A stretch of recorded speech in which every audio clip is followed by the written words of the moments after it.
മലബാർ ബിരിയാണികൾക്ക് കൈമ അരി അല്ലെങ്കിൽ ജീരകശാല അരിയാണ് എടുക്കുന്നത്. ബസ്മതി റൈസ് എടുക്കില്ല. ഹായ് ഫ്രണ്ട്സ്, വിനീസ് വേൾഡിലേക്ക് എല്ലാവർക്കും സ്വാഗതം. ഈ ചാനൽ സബ്സ്ക്രൈബ് ചെയ്യാത്തവരൊക്കെ ഒന്ന് സബ്സ്ക്രൈബ് ചെയ്ത് ബെൽ ബട്ടണും കൂടി എനേബിൾ ചെയ്ത് തൊട്ടടുത്ത് കാണുന്ന ഓൾ എന്നുള്ളതും കൂടി എനേബിൾ ആക്കിയാൽ മാത്രമേ ഞാൻ ഡെയിലി അപ്ലോഡ് ചെയ്യുന്ന വീഡിയോസിൻ്റെ നോട്ടിഫിക്കേഷൻസ് നിങ്ങൾക്ക് കറക്റ്റായി ലഭിക്കുകയുള്ളൂ. ഞാനിപ്പോൾ ഇവിടെ ഉണ്ടാക്കുന്നത് മലബാർ ബീഫ് ബിരിയാണിയാണ്. അതിനായിട്ട് 1 ടീസ്പൂൺ നെയ്യ് ഒഴിച്ചു കൊടുത്തിട്ടുണ്ട്. ഇനി ഒഴിച്ചു കൊടുക്കുന്നത് 2 ടേബിൾ സ്പൂൺ സൺഫ്ലവർ ഓയിലാണ്. ഇത് നട്ട്സും റൈസിൻസും വറുത്തെടുക്കാനുള്ള എണ്ണയും നെയ്യുമാണ്. അപ്പോൾ നിങ്ങൾക്ക് നെയ്യിൽ മാത്രം വറുത്തെടുത്താൽ മതി, എല്ലാം നെയ്യ് തന്നെ ഒഴിച്ചു കൊടുത്താൽ മതി കേട്ടോ. ഇനി ആ എണ്ണയിലേക്ക് ഇട്ട് കൊടുക്കുന്നത് ഉണക്കമുന്തിരിയാണ്. അതൊന്ന് കഴുകിയിട്ട് എടുത്ത് വെച്ചേക്കുന്ന ഉണക്കമുന്തിരിയാണ്. ഇതിലൊക്കെ നിറയെ അഴുക്കുണ്ടാവും. അതൊന്ന് ബൾബ് പോലെ ആകുമ്പോൾ നമുക്ക് എടുക്കാം. ഇനി ഫ്രൈ ചെയ്യണത് നട്ട്സാണ്. അതും നമുക്ക് നന്നായിട്ടൊന്ന് കളർ മാറി വരുമ്പോൾ എടുക്കാം. ഇത് രണ്ടും ഇട്ടില്ലെങ്കിലും കുഴപ്പമൊന്നുമില്ല. ഞാനിപ്പോൾ അത് ഇടണമെന്ന് മാത്രമേ ഉള്ളൂ കേട്ടോ. ഉണ്ടെങ്കിൽ മാത്രം ഇട്ടാൽ മതി. അതും ഉപ്പായിട്ടുണ്ട്, നമ്മൾ എടുക്കുവാണ്. ഇനി ഇതിലേക്ക് കുറച്ചുകൂടി ഓയിൽ ഒഴിച്ചു കൊടുക്കാം. എന്നിട്ട് നമ്മൾ അതിലേക്ക് ഇട്ട് കൊടുക്കുന്നത് വളരെ ചെറുതായിട്ട് അരിഞ്ഞ 2 സവാളയാണ്. ഇത് നമുക്ക് ബിരിയാണി ദം ചെയ്യാൻ നേരത്ത് ഇട്ട് കൊടുക്കണ ആ സവാളയാണ്. ബ്രൗൺ കളറാവണ വരെ നമുക്ക് ഫ്രൈ ചെയ്ത് കൊടുക്കണം. ഇത് നിങ്ങൾക്ക് കൂടുതൽ എണ്ണയിലിട്ട് വറുത്ത് കോരാം കേട്ടോ. ഇനി നമ്മളൊരു പാത്രത്തിൽ കുറച്ച് ബീഫ് എടുത്ത് വെച്ചിട്ടുണ്ട്. അതിലേക്ക് നമ്മൾ 1 ടേബിൾ സ്പൂൺ വിനാഗിരി ഒഴിച്ചു കൊടുക്കുന്നുണ്ട്. എന്നിട്ടൊന്ന് മിക്സ് ചെയ്ത് കൊടുക്കുക. ഈ ബീഫ് ഒന്ന് സോഫ്റ്റ് ആവാനും പെട്ടെന്ന് കുക്കായി കിട്ടാനും ഇത് ഉപകരിക്കും. ഇനി ഇതിലേക്ക് ഇട്ട് കൊടുക്കുന്നത് 1 ടീസ്പൂൺ മസാലപ്പൊടി, 1.5 ടീസ്പൂൺ മല്ലിപ്പൊടി, 1/4 ടീസ്പൂൺ മഞ്ഞൾപ്പൊടി, 1 ടീസ്പൂൺ മുളക് പൊടി, കുറച്ചുപ്പ്. ഇത്രയും സാധനങ്ങളിട്ട് നന്നായിട്ടൊന്ന് മിക്സ് ചെയ്ത് കൊടുക്കാം.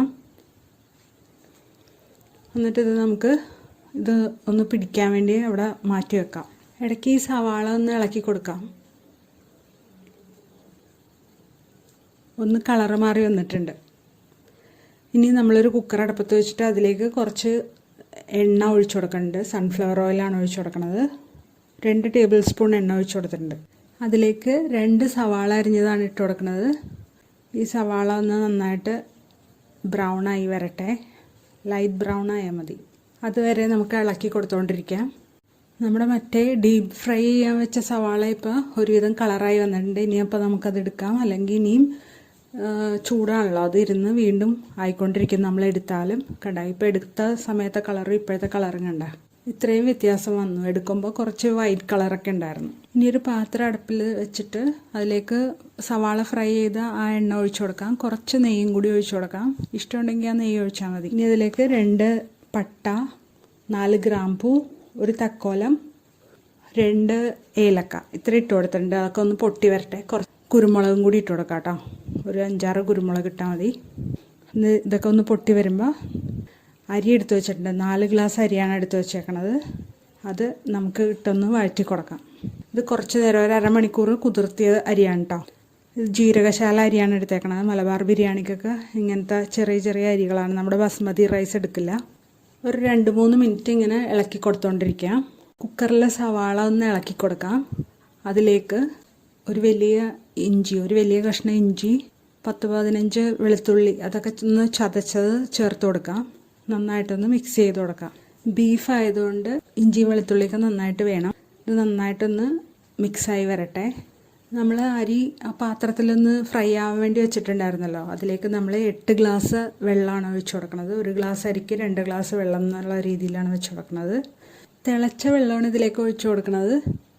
ഇനി നമ്മൾ ഇട്ട് കൊടുക്കുന്നത് ഉപ്പാണ്. പിന്നെ ഒരു നാരങ്ങയുടെ പകുതിയും കൂടി പിഴിഞ്ഞ് അതിലേക്ക് ഒഴിച്ചു കൊടുക്കാം. ഈ നാരങ്ങയും എണ്ണയൊക്കെ ഒഴിക്കണോണ്ട് ഇത് തമ്മിൽ ഒട്ടാതെയും കൂടുതൽ വെന്ത് പോവാതെയൊക്കെ ഇരിക്കും. ഇത് ഇവിടെ ഇരുന്ന് വെന്ത് വരട്ടെ. ആ സമയം നമുക്ക് കുക്കറിലെ സവാളയിലേക്ക് 5 പച്ചമുളക് മിക്സിയിലിട്ടൊന്ന് അടിച്ച് അത് ഇട്ട് കൊടുക്കാം. ഒന്ന് ക്രഷ് ആയാൽ മതി, അതായത് ചതഞ്ഞാൽ മതി.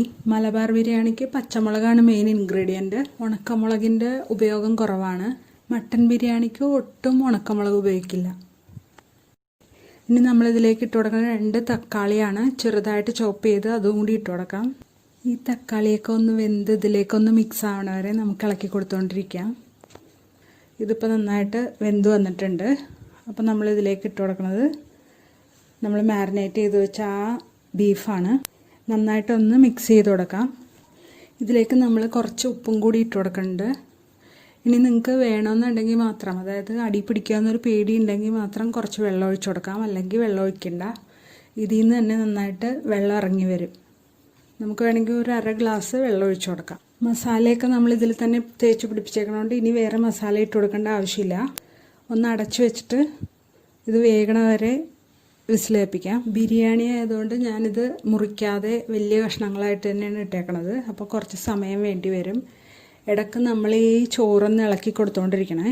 ഓരോരുത്തരുടെ കുക്കറിനനുസരിച്ചാണ് ബീഫിൻ്റെ വേവ് ഇരിക്കുന്നത്. ചിലർക്ക് 6 വിസിലൊക്കെ ആകുമ്പോൾ തന്നെ ആവും. എനിക്കൊരു 10 വിസിൽ വന്നപ്പോൾ ആയത്. നമ്മളിതിലേക്ക് 2 ടേബിൾ സ്പൂൺ തൈര് ഒഴിച്ചു കൊടുത്തിട്ടുണ്ട്. മല്ലിയിലയും പുതിനയിലയും ഇട്ട് കൊടുത്തിട്ടുണ്ട്. കുറച്ച് മുഴുവൻ മസാലയും കുരുമുളകും പൊടിച്ചിട്ടിട്ടുണ്ട്. ഇപ്പം നമ്മുടെ ചോറ് ഇവിടെ റെഡിയായി വന്നിട്ടുണ്ട്. നമ്മുടെ ബീഫും ഒന്ന് ഞാൻ വറ്റിക്കാൻ വെച്ചിട്ടുണ്ടായിരുന്നു.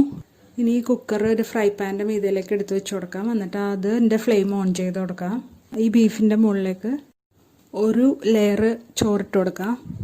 ഇനി ഇതിൻ്റെ മുകളിൽ നമ്മൾ വറുത്ത് വെച്ചിരിക്കുന്ന ആ സവാളയും മല്ലിയില, പുതിനയില, പിന്നെ ഫ്രൈ ചെയ്ത് വെച്ചേക്കുന്ന നട്ട്സ്, റേസിൻസ് ഇതൊക്കെ ഇട്ട് കൊടുക്കാം.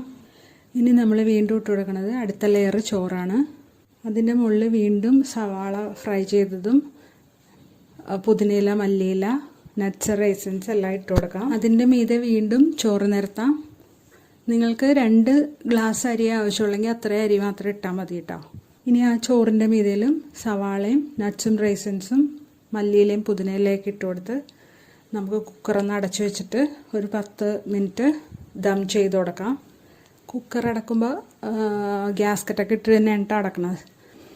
നമ്മൾ പ്രീ ഹീറ്റ് ചെയ്യാൻ നേരത്ത് ഒരു ഫുൾ ഫ്ലെയിമിൽ വെച്ചിട്ട് പിന്നെ നമ്മൾ ഈ കുക്കർ അടക്കാൻ നേരത്ത് മീഡിയം ഫ്ലെയിമിലാക്കി വെക്കണം. ഇപ്പോൾ 10 മിനിറ്റ് ആയിട്ടുണ്ട്. നമ്മളിതൊന്ന് തുറന്ന് നോക്കുകയാണ്. ഇതിൻ്റെ ഒരു സ്മെല്ല് വന്നപ്പോഴാണ് നമ്മൾ ഇത് തുറന്ന് നോക്കിയത്. ഇതിൻ്റെ ഗ്രേവി വേറൊരു പാത്രത്തിലേക്കും മുകളിലുള്ള വെള്ളച്ചോറ് വേറൊരു പാത്രത്തിലേക്കും അടിയിലുള്ള ബീഫ് വേറൊരു പാത്രത്തിലേക്കും മാറ്റണം. എന്നിട്ട് നമ്മൾ പ്ലേറ്റിൽ സെറ്റ് ചെയ്യുമ്പോൾ 2-3 കഷ്ണം ബീഫ് വെച്ച് കൊടുത്തിട്ട് അതിൻ്റെ മീതയിൽ ഗ്രേവി ഇട്ടിട്ട് അതിൻ്റെ മീതയിൽ വെള്ളച്ചോറ് വെച്ച് ഒന്ന് കവർ ചെയ്ത് കൊടുക്കണം. നട്ട്സും റൈസിൻസും മല്ലിയില, പുതിനയില, സവാള ഇതൊക്കെ വെച്ചൊന്ന് ഗാർണിഷ് ചെയ്ത് കൊടുക്കാം. നല്ല ടേസ്റ്റി ആയിട്ടുള്ള ഒരു ബിരിയാണിയാണ്. ഇതെല്ലാവരും ട്രൈ ചെയ്ത് നോക്കണം. ഇഷ്ടമെങ്കിൽ ലൈക്ക് ചെയ്യാനും കമൻറ്റ് ചെയ്യാനും ഷെയർ ചെയ്യാനും മറക്കല്ലേ. സബ്സ്ക്രൈബ് ചെയ്ത് ബെൽ ബട്ടണും കൂടി എനാബിൾ ചെയ്യണേ. Thanks for watching.